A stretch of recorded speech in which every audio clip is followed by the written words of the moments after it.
Welcome back to the open road. It's another cold fall day here in Spokane, Washington, and winter is almost upon us. So you might be looking for an all-wheel drive SUV like the 2014 Mazda CX-9. But the CX-9 is virtually unchanged from 2013, so can it still hold up, or is it getting a little long in the tooth? I'm Alex LaFrace. Let's hit the open road.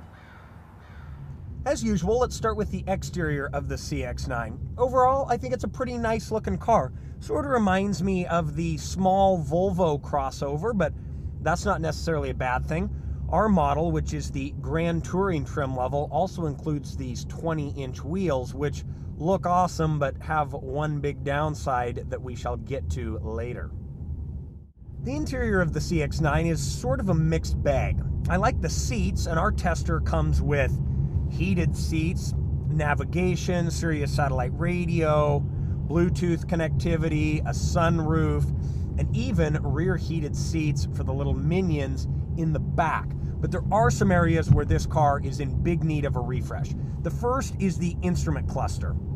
It's sort of one of Mazda's older models, and it's got the parking neutral, drive going down the middle, and then this random kind of digital number system that tells you what gear you're in with a little tiny screen below that. But then you've also got little screens along the dash right here that can tell you some information. It looks outdated. It looks cobbled together.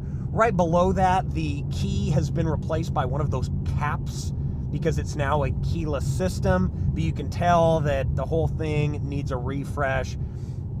Moving down, the screen is too small and still uses Mazda's old infotainment system. Hopefully they'll update it with the awesome infotainment system like you get in the 3. So there's just a number of things in this car that are starting to show its age on the interior. So hopefully for 2015, they will update those things and it should be a real winner. For my money, the CX-9 is just about the perfect size SUV.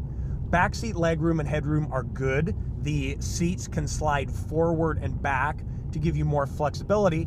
And this does have third row seating. Can an adult sit back there?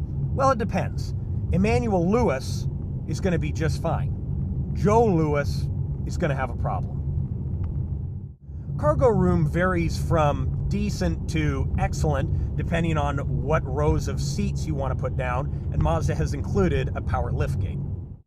All trim levels of the CX-9 are powered by a 3.7-liter dual overhead cam V6, producing 273 horsepower and 270 pound-feet of torque.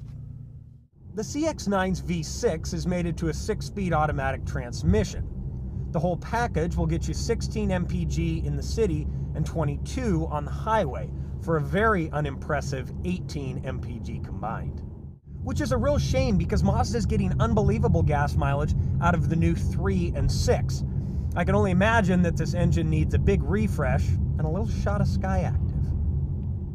Driving dynamics on the CX-9 are wonderful or terrible depending on where you live.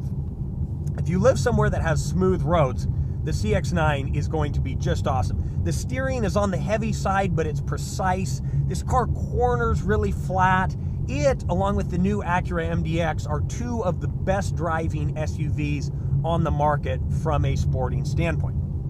But that sporting pedigree has some unintended consequences. The ride on this car is really, really harsh, and the 20-inch alloy wheels we've got make it even worse. So when you live somewhere with crappy roads like good old Spokane, Washington, it just makes for a really unpleasant experience. You just can't live with it day to day. And while I can sort of commend Mazda for creating this sort of sporty SUV, I think they got their priorities wrong.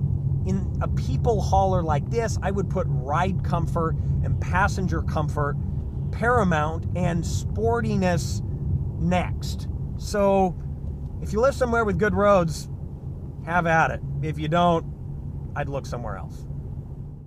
The CX-9 starts at just under 30 grand. Our tester, the Grand Touring with all sorts of goodies, comes in at just over 40. And honestly, I can't recommend it over competition like the Kia Sorento or Honda Pilot. The ride is just too jarring, the interior is in need of a refresh, and the gas mileage is abysmal. If Mazda addresses some of these issues in 2015, this could be a real winner. Thanks so much for watching. I'm your host, Alex LaFreeze. We'll see you next time on The Open Road.